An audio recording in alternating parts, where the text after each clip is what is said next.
Le Grand Matin Sud Radio, 7h, 8h30, Patrick Roger. Il est 7h42, l'édito politique avec vous, Alexis Poulain. Bonjour Alexis. Bonjour. Vous revenez sur le président de la commission d'enquête parlementaire sur la TNT, Quentin Bataillon. L'impartialité est remise en cause parce que il a auditionné à l'Assemblée notamment Cyril Hanouna et Yann Barthès. Et il est allé sur le plateau de Cyril Hanouna et ça fait réagir. Vous y voyez donc, vous, un fait politique derrière ça ?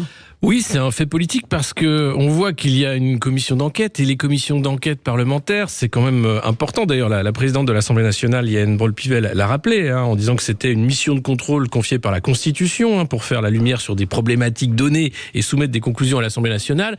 On se rappelle de la commission d'enquête sur l'affaire Benalla. Enfin, il y a beaucoup de commissions d'enquête qui se succèdent. Et là, on a quelqu'un qui est responsable de cette commission d'enquête, Monsieur Bataillon, qui auditionne des membres du paysage audiovisuel français, Yann Barthès, Cyril Hanouna, et qui choisit, alors que cette commission n'est pas close, c'est le 7 mai, de se rendre sur le plateau d'un des auditionnés, en l'occurrence Cyril Hanouna, pour critiquer un autre, Yann Barthès. Donc, au-delà de l'aspect cour de récré, de l'aspect égo-trip, où un jeune député se fait mousser et se met devant les caméras, il y a, je pense, une volonté politique de saper le travail parlementaire et de dire finalement, parce que je vais aller là, ça veut dire que c'est pas très sérieux ce qu'on a fait. Ah bon ? Et donc, au final, c'est Monsieur Saint-Toul, qui est de la France Insoumise, qui sera tout seul à rendre un rapport. Et finalement, vous voyez, on a mais fait ça, c'est une interprétation. Oui, c'est mon interprétation. Mais comment, quand vous êtes député, il faut un peu se mettre au niveau de la fonction et se dire que vous ne pouvez pas faire tout et n'importe quoi. D'ailleurs, là encore, c'est Yael Braun-Pivet qui rappelle à l'ordre. Alors, à gauche, on demande la démission de Monsieur Bataillon.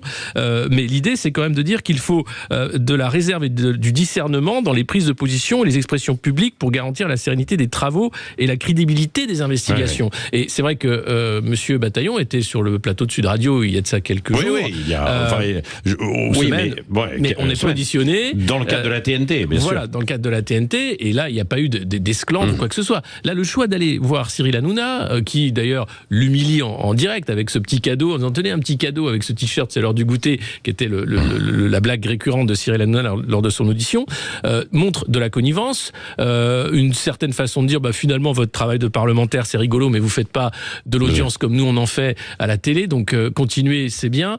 Et moi je pense que oui, au fond, ça décrédibilise le travail de la commission et tout le travail parlementaire. Donc il y a un vrai sujet qui devrait pas d'ailleurs être partisan, qui devrait être transpartisan faites quelque chose. Et quelqu'un avait eu un très beau mot en disant franchement Renaissance, formez vos bataillons parce qu'il est jeune, certes, mais il faut vraiment qu'à un moment les députés arrivent et sachent ce que c'est que cette fonction. C'est pas un travail, c'est pas non plus. C'est une fonction de représentativité. La Constitution est là pour encadrer les travaux et les travaux parlementaires. Ils doivent reprendre un peu d'importance. On verra la suite de ce travail parlementaire et la suite de ce scandale. Voilà. Merci à vous. Vous revenez tout à l'heure, Alexis Poulain. Nous en reparlerons à 8h15 dans Dites-le franchement.